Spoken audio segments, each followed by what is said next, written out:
Oh, hey, I didn't see you guys over there. Oh, we're just back on the garage today. I'm going to do a chain adjustment on my 2022 DRZ400 SM. This bike's been around since 2005, but it's basically been unchanged since then, the SM model anyway. So I think that this video will be valid, from 2023 and downward. So yeah, I'm just going to do a quick little chain adjustment tutorial on it. And with that being said, we'll get into the video.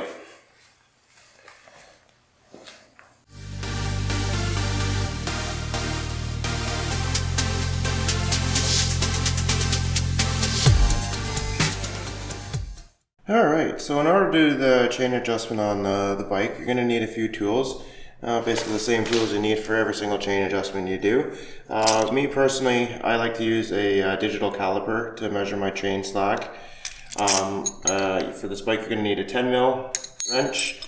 You're also going to need a 12mm wrench. You need a breaker bar. You need a 24mm socket, and you're also going to need a torque wrench to torque your axle nut when you're done. So those are the tools that you're going to need to it, and we'll just jump over and take a look at the bike, and we'll go from there. Alright, so to do the chain adjustment, the book spec for this bike, it says that the chain slack should be anywhere between 40 and 50 millimeters, and that you're to measure that on the midway of the swing arm.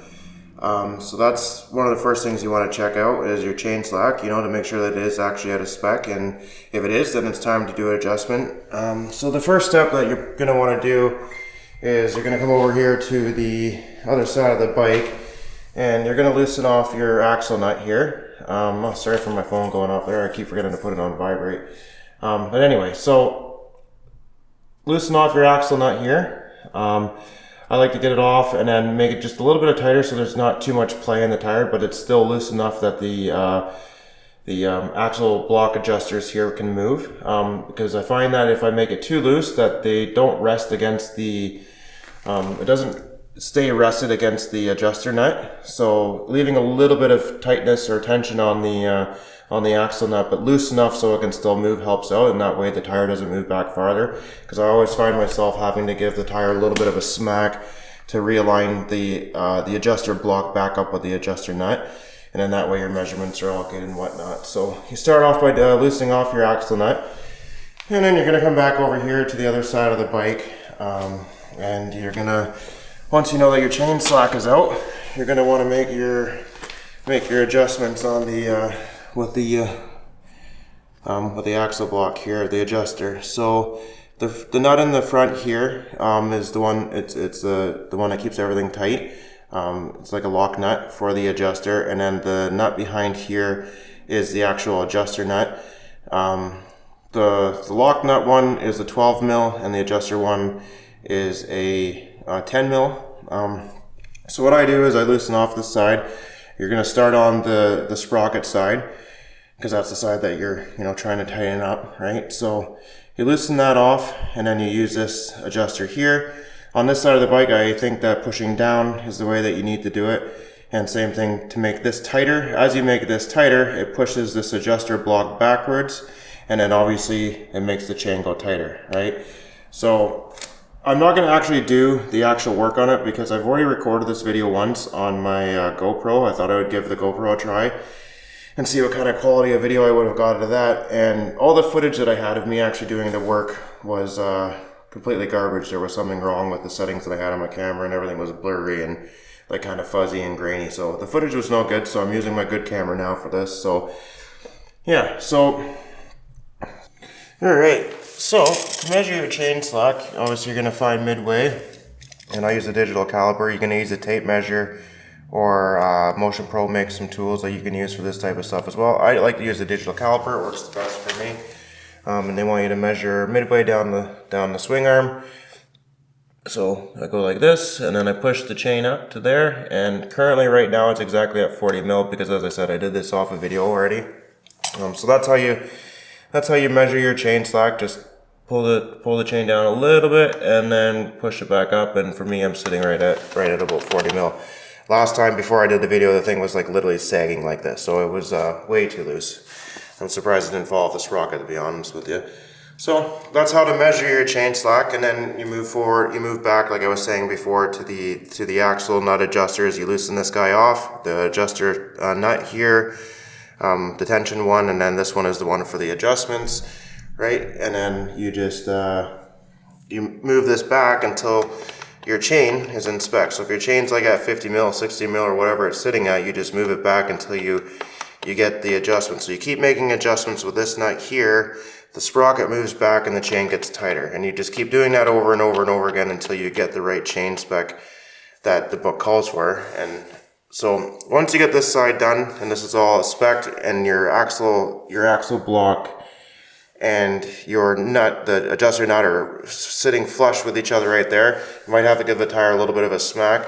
Recheck your chain slack, and then tighten up the adjuster tension nut here, and that way it doesn't come loose. In order to do this is why you need 2 wrenches.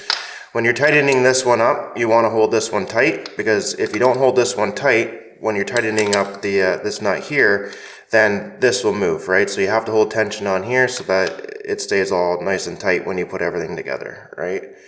So once you have you can see right here, you have your markings on your swing arm. So what you want to do is you want to find where it is on here, and by the looks of things, it's just over my first little mark here.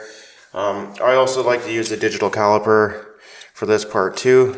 It's really accurate, and what I'll do is I'll measure between here and here, and I'll tighten up the caliper, and then I'll just jump over to the other side, and I will move the axle block, the adjuster, to the exact same distance in here. The increments are good enough, but I just like to be a little bit more precise, so you can use something like this for that as well, or find somewhere to measure from back here to back there, wherever. Right, so once you get this side done, obviously you're going to move over to the next side of the bike. Alright, so now that you got the other side all tightened up, you just, as I said in the previous clip, that you're just going to do the same process on this side of the bike. We're going to take off the nut here to loosen everything off, and this is your adjuster nut, and then you're going to match the increments that are on this side of the swing arm to the increments on the other side. And then once you've done that and you get that all the same on both sides, it's time to tighten down your axle nut here as well. For me, I like to put a little piece of chain into a piece of rag into my sprocket. It just helps tighten everything up. I find sometimes when I'm doing the torque on the axle nut that it makes the tension go tighter than I wanted it, and I don't know why that is. It especially happens on my MT10, so I have to put a little rag in there. It tightens everything up, and then when I go back and measure it, it's exactly where I had it. So I just put a little rag, roll the bike forward, or depending on where you put the rag. And in my case, I put the rag up here, and then I roll the bike forward just to put a little bit of tension in there, and then I come over here and torque the axle nut.